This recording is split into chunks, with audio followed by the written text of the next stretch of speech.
बिस्मिल्लाहिर्रहमानिर्रहीम। शेख अकबर मुहिउद्दीन मोहम्मद बिन अली अल-हतामी अल-उंदलसी अल-दमिश्की अल-मारूफ इब्ने अरबी रहमतुल्लाह अलैह खित्ता पाको हिंद में किसी तारुफ के मोहताज नहीं। आपकी ऐन हकीकत, सच्ची करामात, दीनो इल्म के बुलंद दर्जा, आला रूहानी शख्सियत, सैरो सियाहत और हिरकाए हजरत हिदर अलैहिस्सलाम से हम सब मशहूर तुर्किश सीरीज अर्तगल गादी के जरिए बखूबी आगाह हैं। यकीनन ये सीरीज ने आप अलैहि रहमा की शानदार अंदाज में मनोअन हकीकी अक्कासी की, आप अलैहि रहमा की शख्सियत व अखलाक और इल्म व दानिश की, उनकी जिंदगी से छुपे अवराक से हकीकी मानों में पर्दा कशी की, अक्स बंदी की। मगर आपकी शख्सियत का वो रुख जो हम जानते हैं और जो अक्स बंद किया गया उस सीरीज अर्तगल गाजी में, वो तस्वीर का एक रुख है, बल्कि उस तस्वीर के रुख की सिर्फ एक छोटी सी झलक है। तमाम अक्कासी सिर्फ एक झलक है जो पलक झपकने से गायब हो जाती है, मगर असल मामला कुछ और है। हकीकत मजीद बुलंद है। उस हकीकत के बारे में जो हजरत इब्ने अरबी रहमतुल्लाह अलैह की जिंदगी, इल्म दानिश,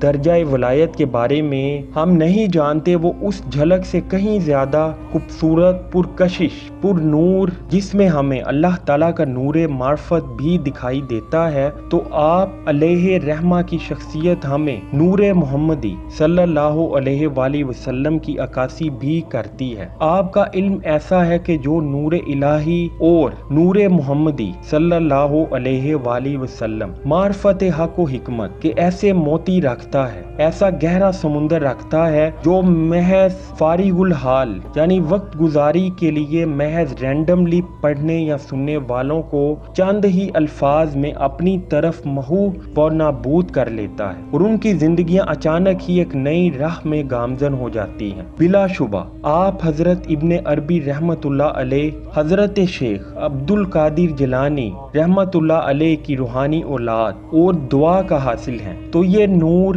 क्यों कर ना होगा, वो नूर जो हजरत अली रजी अल्लाह ताला अन्हा से जा मिलता है। आप अलैहि रहमा के बारे में बेशुमार उलमाए मशाइख औलिया अल्लाह ने फरमाया कि आपकी तालीमात का इनकार करने वाले तबाह होते देखे गए हैं, और आप यानी इब्ने अरबी रहमतुल्लाह अलैह ने खुद अपने बारे में फरमाया कि मैं तमाम अंबिया कराम से मार्फत रखता हूँ और अपने दौर से कबल के तमाम औलिया और सालेहीन और बाद में ता क़यामत तक आने वाले तमाम औलिया व सदीकीन, आरफीन व जाहिदीन को भी जानता हूँ। इब्ने अरबी रज़ी अल्लाह ताला अन्हा तसव्वुफ की दुनिया में शेख अकबर की हैसियत से जाने पहचाने जाते हैं। उनकी कश्फ व इल्हामी कैफियत मुसल्लम है। तसव्वुफ, फ़लसफ़ा, दीनियात उनकी शख्सियत के अज्जाए तरकीबी हैं। अपने ओहद के मशहूर फ़लसफ़ी इब्ने रुशद से मिलने करतबा गए। इब्ने रुशद उस वक्त चीफ जस्टिस के ओहदा पर फाइज थे। इब्ने अरबी ने उनको अपनी कम उम्री में इतना मुतासिर किया कि इब्ने रुशद खुद उनके हल्काए बगोश हो गए। अब्दुल्ला बिन मुआदल बाआफी का कौल है कि जब इब्ने अरबी रहमतुल्लाह अलैह और शहाबुद्दीन सहरवर्दी रहमतुल्लाह अलैह की मुलाकात हुई तो दोनों खामोशी से एक दूसरे को तकते रहे। किसी ने किसी से कुछ नहीं कहा और ना पूछा और रुखसत हो गए। जब इब्ने अरबी रहमतुल्लाह अलैह से उनकी राय मालूम की गई तो उन्होंने कहा कि शहाबुद्दीन सहरवर्दी रहमतुल्लाह अलैह सरापाए शरीयत इस्लामिया का मज़र है और सर से पैर तक शरीयत में रंगा हुआ है। और जब सहरवर्दी रहमतुल्लाह अलैह से इब्ने अरबी रहमतुल्लाह अलैह के मुतल्लिक पूछा गया तो उन्होंने जवाब दिया कि इब्ने अरबी रहमतुल्लाह अलैह हकाइक के अरफान का एक बहरे बेकरां है, यानी इल्म का एक तवील समुंदर है। एक शेख के लिए ज़रूरी है कि उसे वो सब कुछ आता हो जिसकी उसके मुरीदों को और बनी नो इंसान को ज़रूरत हो। शेख होने के लिए सिर्फ कश्फो करामात काफ़ी नहीं, सच्चा सूफी वो है जो हर तरह की अना को तुर्क कर देता है। वो मेरा, मेरी जान और मेरी मलकियत के अल्फाज बयान नहीं करता। आप अलैहि रहमा के बारे में बेशुमार उलमाए मशाइख औलिया अल्लाह ने फरमाया कि आपकी तालीमात का इनकार करने वाले तबाह होते देखे गए हैं। मजीद इल्म के मैदान की बात करें तो आपका इल्म व हिकमत और दानिश एक ऐसा समुंदर मार्फत यानी सी ऑफ विजडम और ऐसा सराय हिकमा है کہ جس کا کوئی کنارہ نہیں، مگر ہم صرف ان القاب پر عمل پیرا نہیں ہوں گے بلکہ اس جدید دور میں آپ کی تصانیف و تعلیمات کو ایکسپلور کریں گے، اس کو دیکھیں گے، ان تمام تصانیف کو آپ کے سامنے لے کر آئیں گے۔ اس سفر کے آغاز سے قبل یہ واضح و عیاں کرتے چلیں کہ ہماری توفیق اللہ ہی کی طرف سے ہے،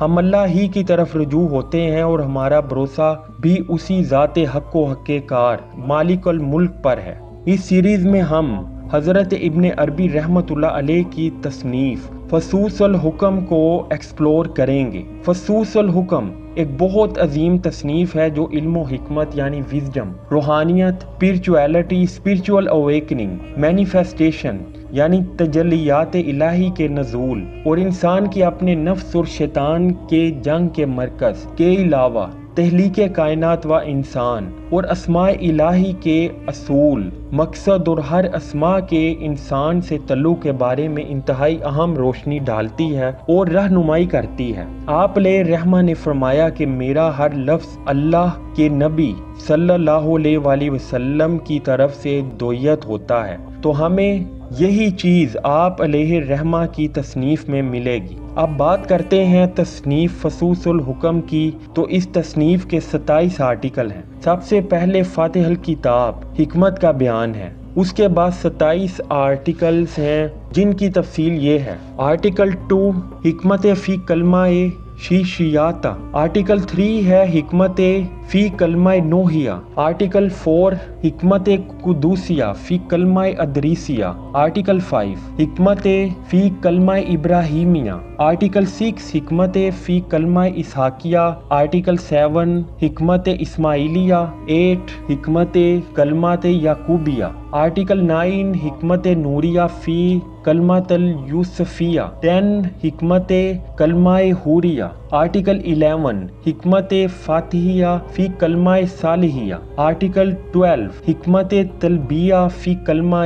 شعیبیہ، 13 حکمت ملکیتیہ فی کلمہ لوتیہ، آرٹیکل 14 کلمہ عزیریہ، 15 حکمت فی کلمہ عیسویہ، آرٹیکل 16 حکمت رحمانیہ فی کلمات سلیمانیہ، 17 حکمت کلمہ داؤدیہ، 18 حکمت فی کلمہ یونسیہ، 19 حکمت غیبیہ فی کلمہ ایوبیہ، 20 حکمت جلالیہ فی کلمہ یحیویہ، 21 حکمت مالکیہ فی کلمہ زکرویہ، 22 حکمت کلمہ الیاسیہ، آرٹیکل 23 حکمت کلمہ لقمانیہ، 24 حکمت کلمہ ہارونیہ، 25 حکمت فی کلمہ موسویہ، 26 حکمت کلمہ خالدیہ، اور آخر میں انتہائی اہم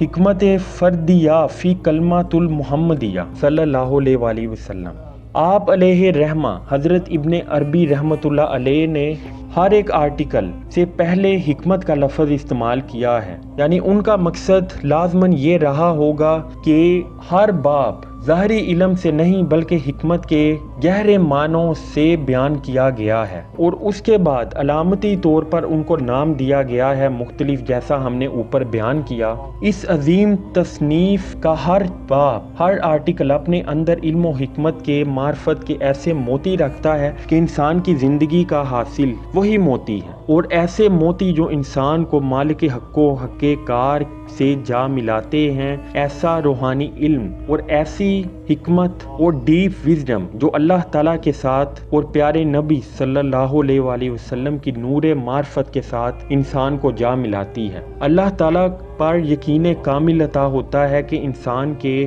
مصائب و مشکلات، دنیا کے رنج و الم ختم ہو جاتے ہیں، اور انسان اللہ کی توحید و توکل میں اللہ ہی کا شائق و شیدائی ہو جاتا ہے۔ معرفت حق و ولایت کے لیے اس جرنی کے آغاز کرتے ہیں، ہمارے ساتھ بنے رہیں اور دعا میں ضرور یاد رکھیں، اور بے شک ہماری توفیق اللہ ہی کی طرف سے، ہمارا بھروسہ اللہ تعالیٰ کی ذات پر ہی ہے، اور ہم اللہ ہی کی طرف رجوع ہوتے ہیں۔